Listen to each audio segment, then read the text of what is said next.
Assalamualaikum warahmatullahi wabarakatuh. Bismillahirrahmanirrahim. Alhamdulillahirabbil alamin. Wassalatu wassalamu ala sayyidil mursalin wa ala alihi wa ashabihi ajma'in. Amma ba'du. Yang sangat saya hormati bapak-bapak, ibu-ibu, jamaah salat subuh rahimakumullah. Salah satu misi utama para nabi dan rasul itu adalah tazkiyatut tauhid. Tazkiyatut tauhid niku maknane mensucikan tauhid. Mensucikan tauhid. Dados rumiyin niku tiyang niku delok gunung kok ketoke apik disembah. Delok watu kok ketoke unik disembah. Delok wit kok ketoke rindang disembah.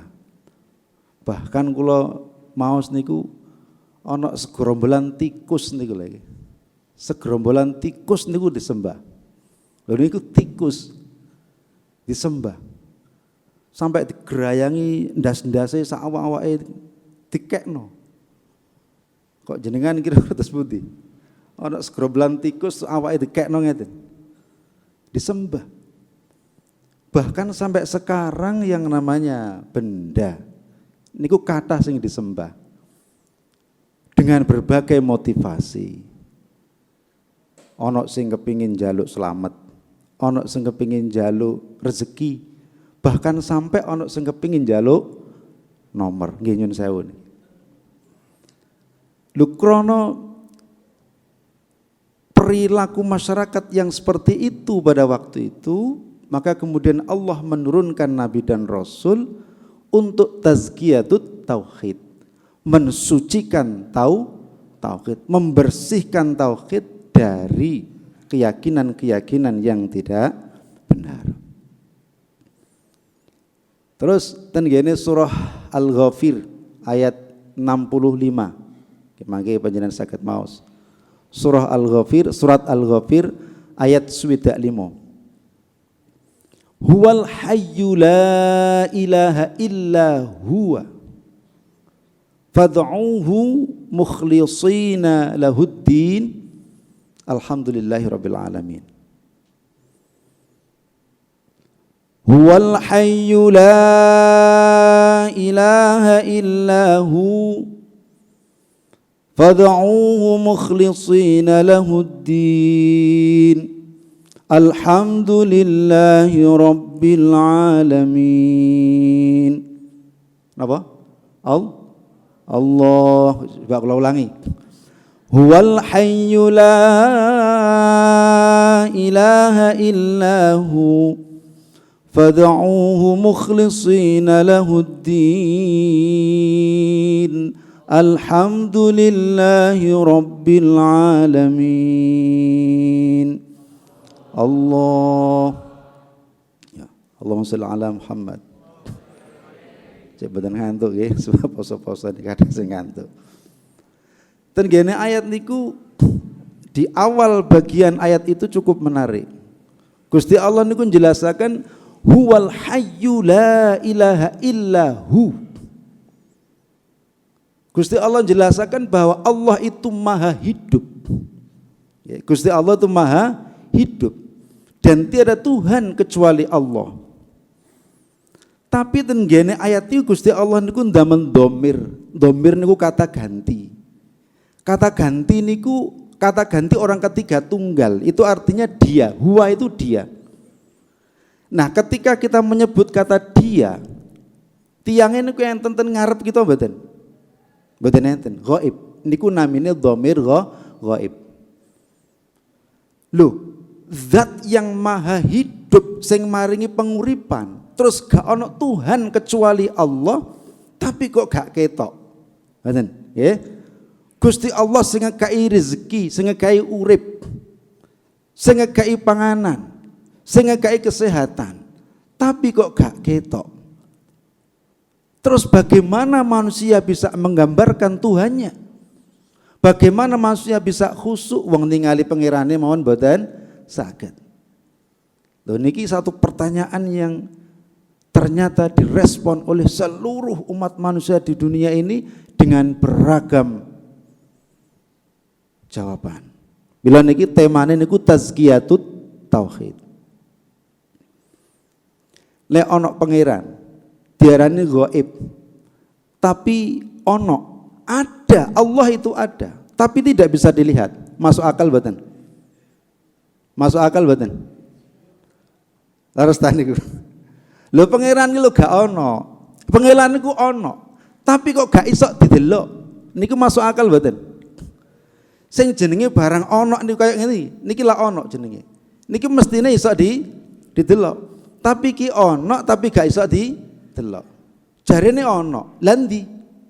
Jarene Gusti Allah iku ono. Mana sekarang buktinya kalau Allah itu ada? Lah niki di dalam Islam niki kula badhe menerangkan tentang konsep teologi. Konsep teologi itu konsep ketuhanan di dalam Islam. Bahwa Allah itu ten gene Al-Qur'an niku dipun jelasaken yadullah, tangane Allah. Wajhullah, wajai Allah. Istawa 'alal 'arsy, Gusti Allah niku bersemayam di atas kursi kaya dene raja yang sedang duduk di atas singgasana. Nah, pertanyaannya adalah ketika Al-Qur'an menggunakan bahasa-bahasa yadullah, tangane Gusti Allah, wajhullah, wajah Gusti Allah, istawa 'alal 'arsy, bersemayam di atas arsy. Pertanyaannya, apakah tangan Allah itu juga sama dengan tangan kita? Apakah wajah Allah itu juga sama dengan wajah kita? Apakah lungguhe Gusti Allah itu juga sama dengan duduk kita? Ini sebuah pertanyaan yang besar yang harus dijawab. Tetapi Islam mengatakan ngeten dalam teologi Islam. Jadi kalau nek kula ngomong teologi niku berarti seluruh agama di dunia ini menggunakan istilah teologi itu untuk membuktikan bahwa Tuhannya itu adalah benar.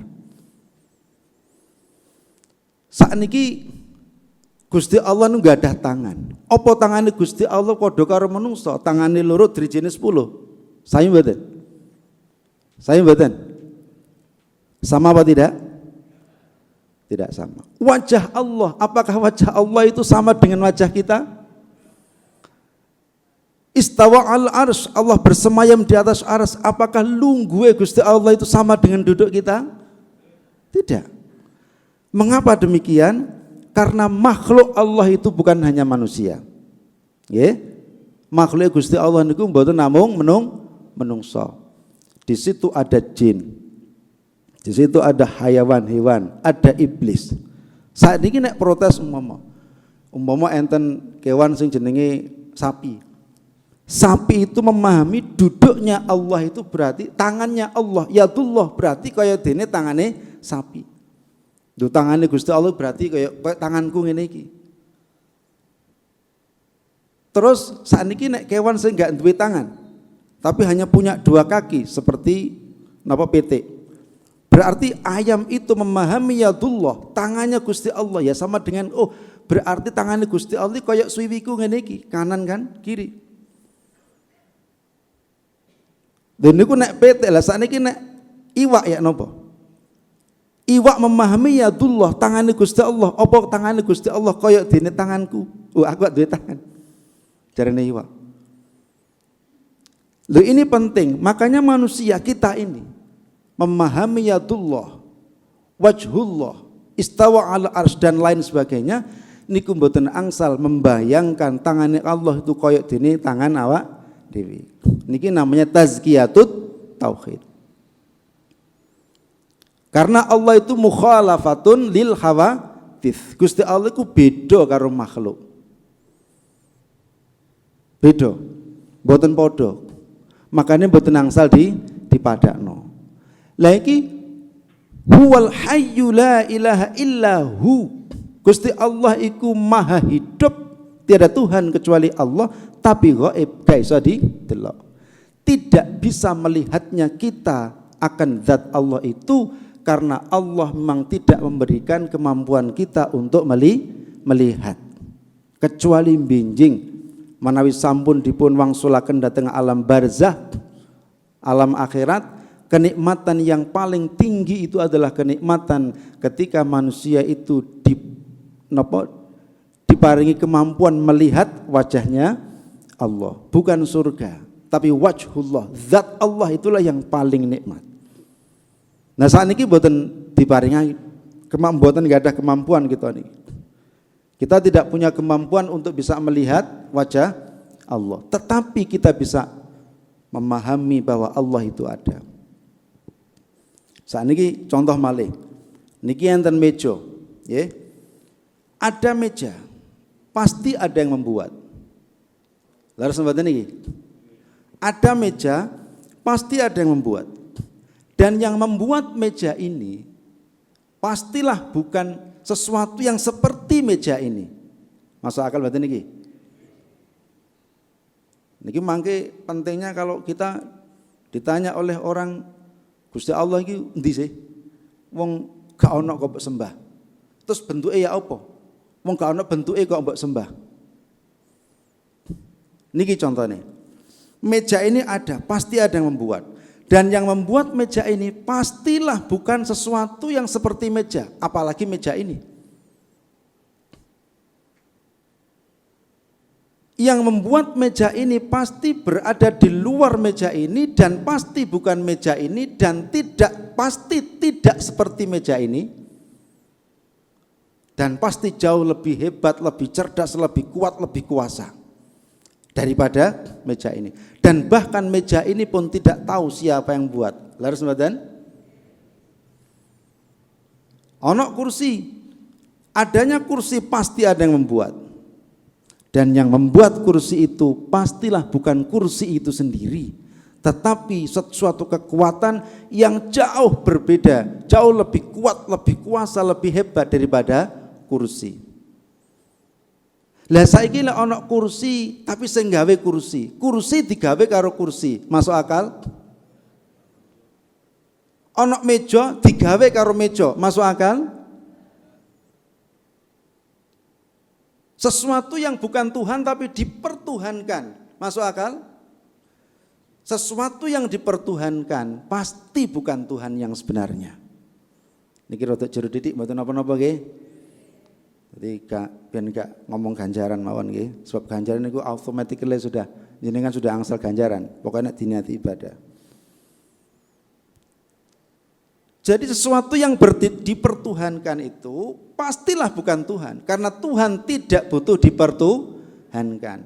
Makanya tenggene Al-Ikhlas niku Bismillahirrahmanirrahim. Qul huwallahu ahad.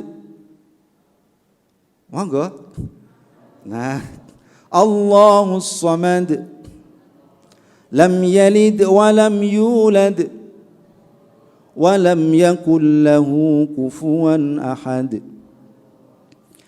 Bismillahirrahmanirrahim.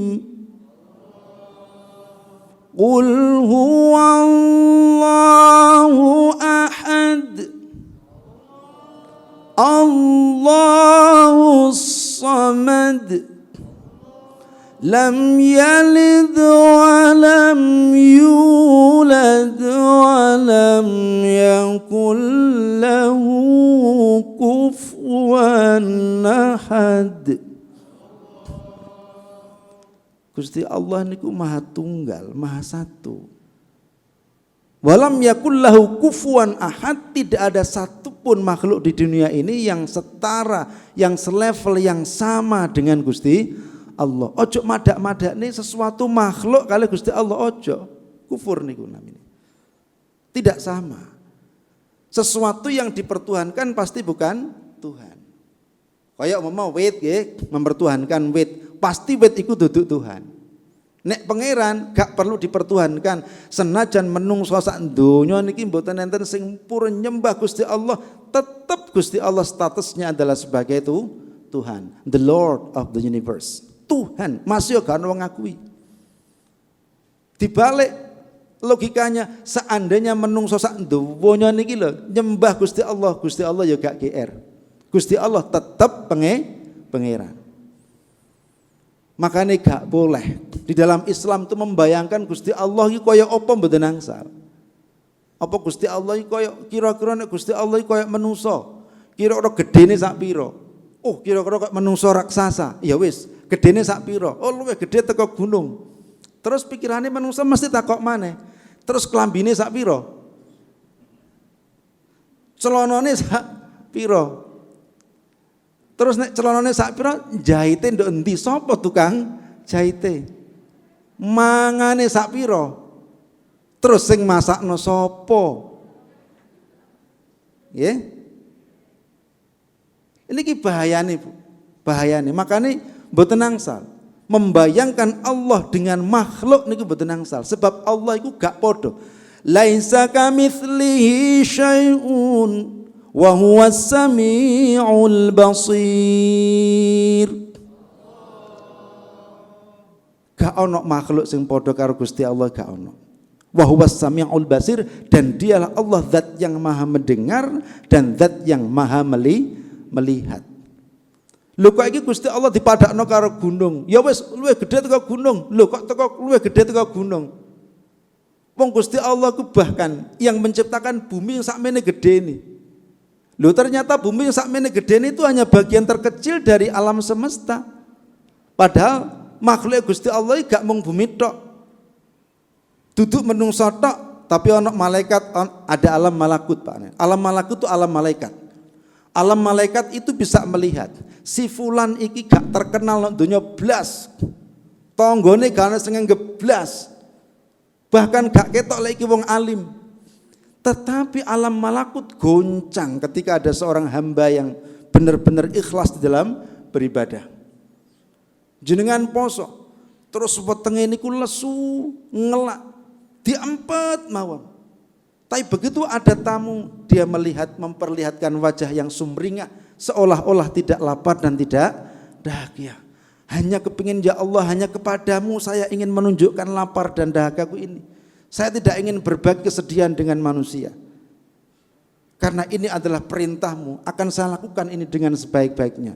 Ars niku goncang, alam malakut, alam malaikat niku goncang. Kita lah mboten ngerti toh nek enten alam malakut. Kula nggih mboten ngerti. Tapi kula yakin salah satu sisi keimanan seorang muslim itu menjadi kuat itu adalah karena dia itu percaya kepada yang gaib. Ya, karena percaya kepada yang gaib. Andaikan bukan percaya kepada yang gaib, kula yakin jenengan iki mboten purun sembayang. Wong sembayang niku perintah Gusti Allah. Gusti Allah itu zat yang maha gaib, ada tetapi tidak bisa dilihat. Yakin jenengan tidak akan mau sembahyang, tidak akan mau puasa hanya dengan alasan karena itu nanti akan mendapatkan surga dan balasan yang indah di alam akhirat nanti. Wong akhirat mon mboten percaya. Makanya nek kula percaya. Nah nek enten sing mboten percaya ya silakan. Silakan menuju ke alam kuburan dulu. Jadi apa yang kita lakukan saat ini besok suatu saat akan berubah menjadi sebuah makhluk. Terus di alam kubur niku niki menurut keterangan beberapa hadis. Mboten ngawur Pak niki, keterangan dari beberapa hadis bahwa seseorang ketika meninggal dunia dan sudah berada di alam kubur, itu nanti orang itu akan ditemani oleh orang-orang, oleh makhluk-makhluk di sebelah kanan dan sebelah kirinya. Manhum, siapakah mereka? Hum a'maluhu fid dunya. Dia adalah amalnya ketika di dunia. Iki bacaan, aku kimbian bacaan Qur'anmu, aku kimbian tadarusmu, aku kimbian ngaji isu iki lho dina Minggu.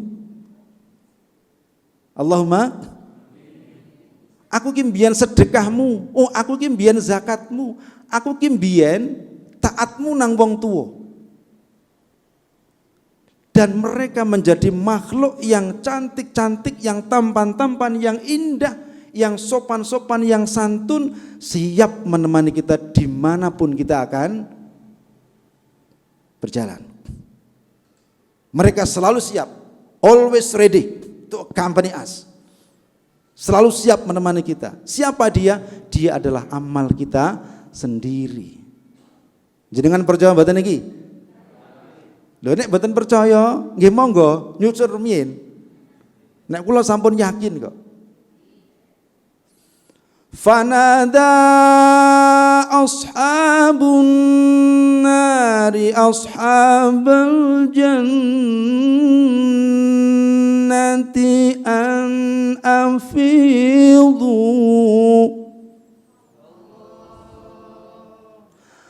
afidu alaina minal ma'i aw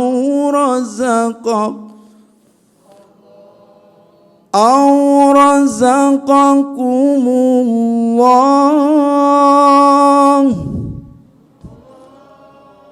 Qalu inna Allah harramahuma 'alal kafirin.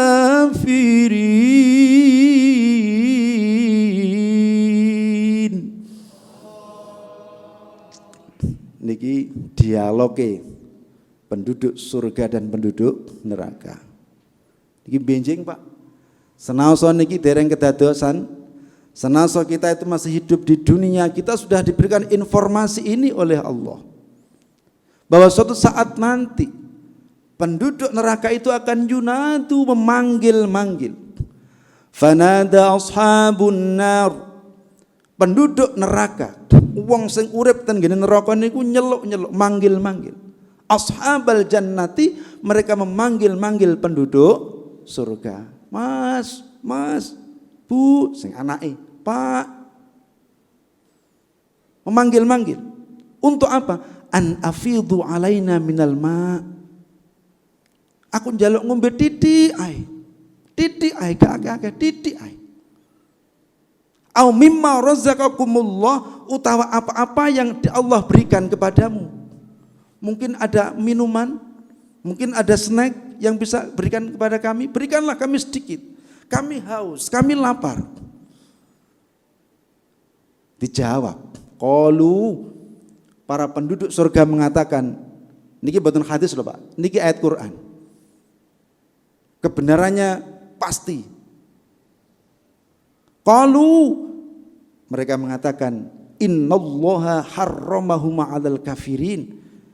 Sak temene Gusti Allah iku melarang awak dewi untuk memberikan kepadamu meskipun hanya setetes air dan meskipun hanya satu sak puluhan sego.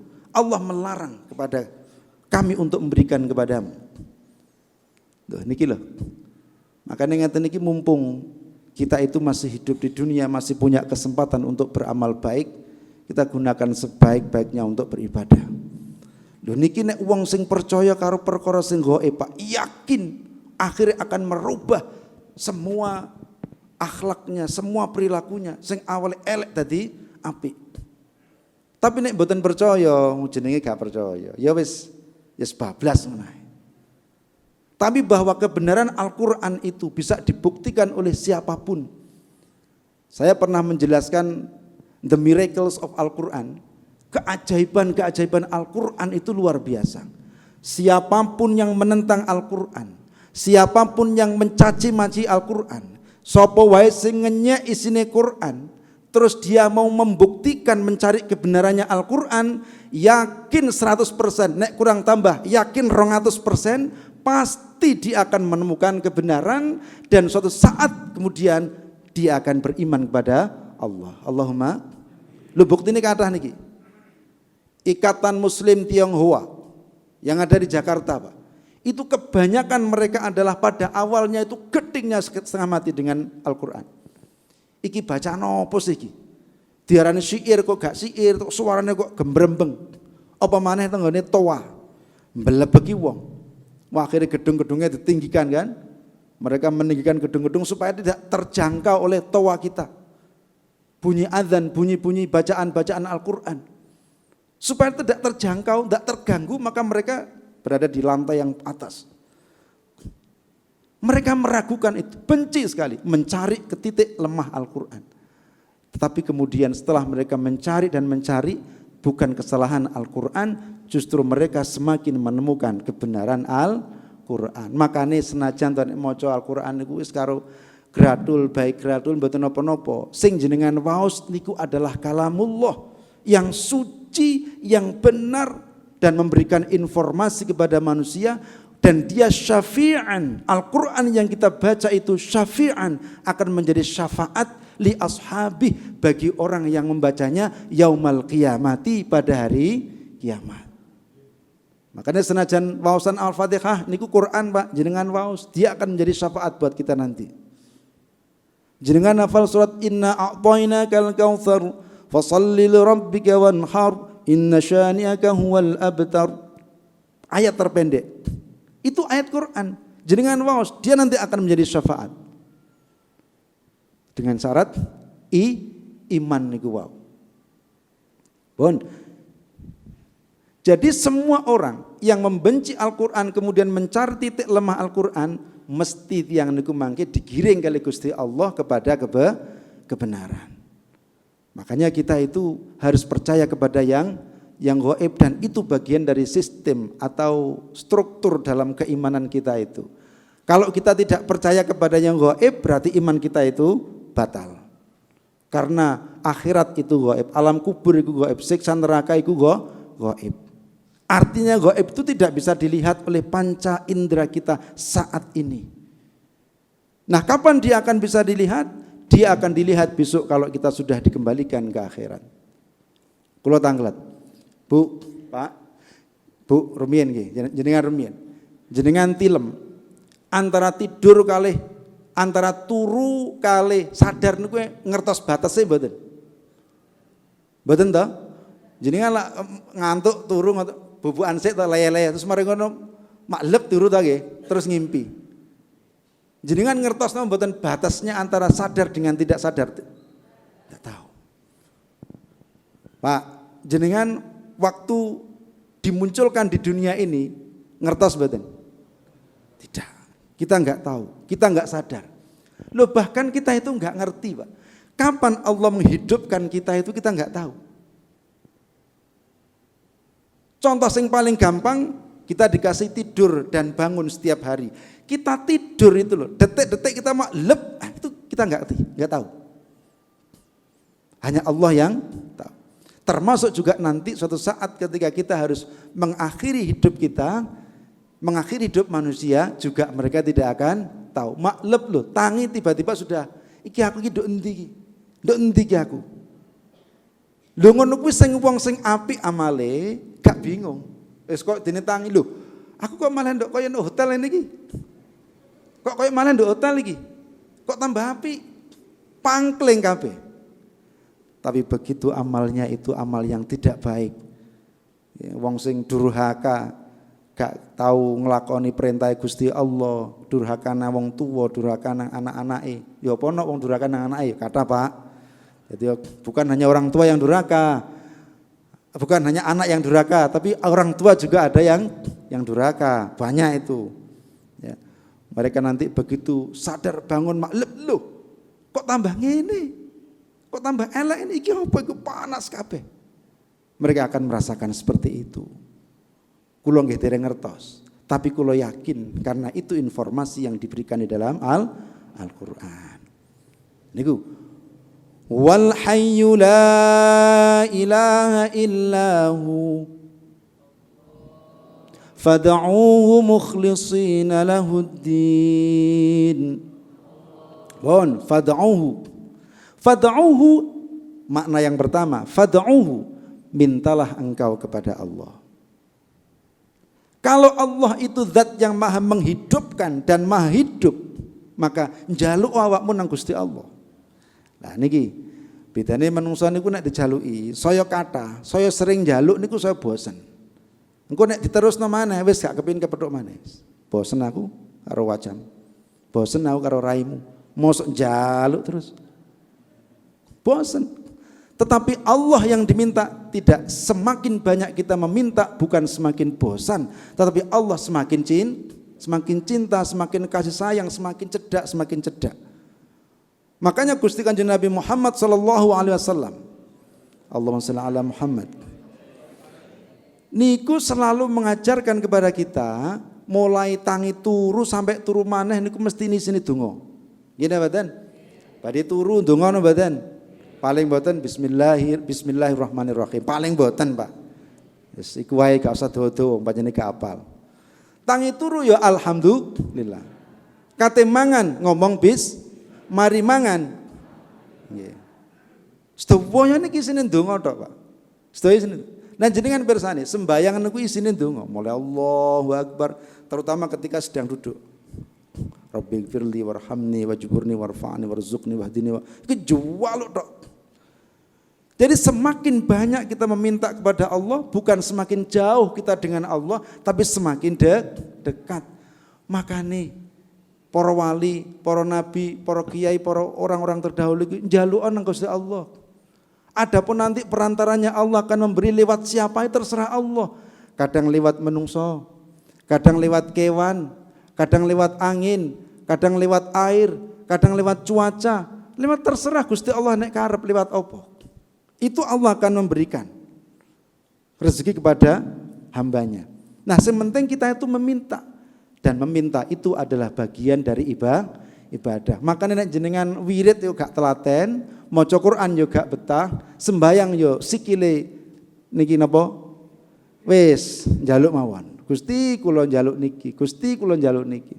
Sudah motor, Gusti kula nyuwun sepeda motor. Mereke apa? Gusti kula nyuwun motor. Gusti kula nyuwun niki, kula nyuwun niki. Tidak apa-apa, yang kita minta adalah Allah, bukan yang lain. Fad'uhu. Ya ayyuhalladzina amanu ista'inu bis-sabri was-salah. Wong sing beriman njaluk awakmu nang Gusti Allah saakeh-akeh. Bis-sabri kelawan sabar, yakni puasa ngeten iki, was-salah. Dan salat. Sebab di dalam salat itu kita meminta dan mohon kepada Allah. Intinya semakin banyak kita memohon kepada Allah, tidak semakin jelek, tapi semakin baik, dan itu adalah pahala. Gusti Allah niku nek dijali senang banget. Terus mari ngono muncul rahimnya Gusti Allah lebih besar. Welase Gusti Allah lebih besar dan memberikan kepada apa yang dia minta, apa yang diminta oleh seorang hamba. Makna yang kedua dari fad'uhu adalah sembahlah Allah. Ojo nyembah yang lain selain Allah. Sesuatu yang diilustrasikan oleh manusia, yang digambarkan oleh manusia, koyok dene pangeran iki koyok menungso ngene iki lho, wujude ngene iki pangeran iku, itu tidak masuk akal. Karena Tuhan Allah itu tidak sama dengan makhluk. Nah nek Gusti Allah iki padha makhluk berarti kan butuh nggon. Butuh tempat. Kalau butuh tempat pasti butuh makan dan minum. Kalau butuh makan dan minum pasti dia butuh segala yang dibutuhkan oleh manusia. Nah nek podo mbak menungso berarti dia juga sama dengan manusia. Makanya Allah tidak boleh digambar. Allah bahkan tidak boleh dibayangkan gedene sak pira enggak oleh. Laksanakan saja. Sembahlah Allah meskipun engkau tidak melihatnya, karena itu bagian dari Allah kepingin menguji keimanan menungso. Menungso gak takai weruh nang zatku, tapi wong iku tak kon nyembah nang aku, kira-kira gelem apa ora? Ternyata senajan toh dekne gak ndelok aku, bahkan gak membayangkan aku dengan konco-koncone sama makhluk, tapi awake wong iki yakin bahwa dia itu menyembah aku iki ono. Bahwa Allah itu ada, meskipun kita tidak bisa melihat. Makanya dalam sebuah, tidak tahu niki hadis nopo niki, sembahlah Allah hatta ya'tiyakal yaqin. Insyaallah hadis niki. Sembahlah Allah sampai seolah-olah engkau itu melihat Allah, seolah-olah. Tapi tidak boleh membayangkan. Berarti Allah gawede. Lah gawedene sak pira? Mboten angsal. Biarlah Allah, sudah Allah zat yang Maha Rahman, Maha Rahim. Zat yang maha kuasa, yang maha perkasa. Zat yang menguasai seluruh alam semesta. Mukhlisina njaluk nang Gusti Allah niku wau, nyembah nang Gusti Allah niku wau, mukhlishina lahuddin. Dasarnya itu adalah ikhlas. Gak kepingin dilem karo wong, pokoke mung karena Allah tok. Pun jenengan terjemahkan sendiri itu. Tanpa pamrih, hanya karena Allah. Loh, kalau hati kita itu sudah tunduk kepada Allah, sudah yakin bahwa Allah itu gaib, tapi kita yakin bahwa Allah itu ada. Neraka itu ada, surga itu ada, siksa kubur itu ada, nikmat kubur itu ada, alam malakut meskipun kita enggak ngerti, kita juga yakin bahwa itu ada. Bahkan kita itu rela berjibaku ngeten iki sembayang, saya suwe gak tambah pegel tapi tambah yakin. Gini batin. Jenengan sakmene urip sakmene suwene niki lak isine wong ibadah ta nggih? Ibadah terus. Jarine wong sing gak beriman bosen wong kok ibadah terus. Lah ini bedanya. Kalau dasarnya adalah yakin, dasarnya adalah ikhlas, tidak semakin bosan. Kita beribadah semakin banyak. Memang sikil niki linu kabeh, tangan yo pekel kabeh, awak loro kabeh, tapi atine saya akeh, saya suwe, saya mantep, saya yakin, saya ayem. Lho ngeten iki perlu disyukuri. Andaikan kita diberikan oleh Allah lalai dengan kewajiban itu, pasti kita tidak akan mau melaksanakan sholat. Apalagi puasa, apalagi sholat tarawih, enak-enak turu, apalagi qiyamul lail, enak-enak wong turu. Nah, kenikmatan yang seperti ini ditutup oleh ayat itu dengan Alhamdulillahi Rabbil Alamin. Pun iki mawon. Assalamualaikum warahmatullahi wabarakatuh.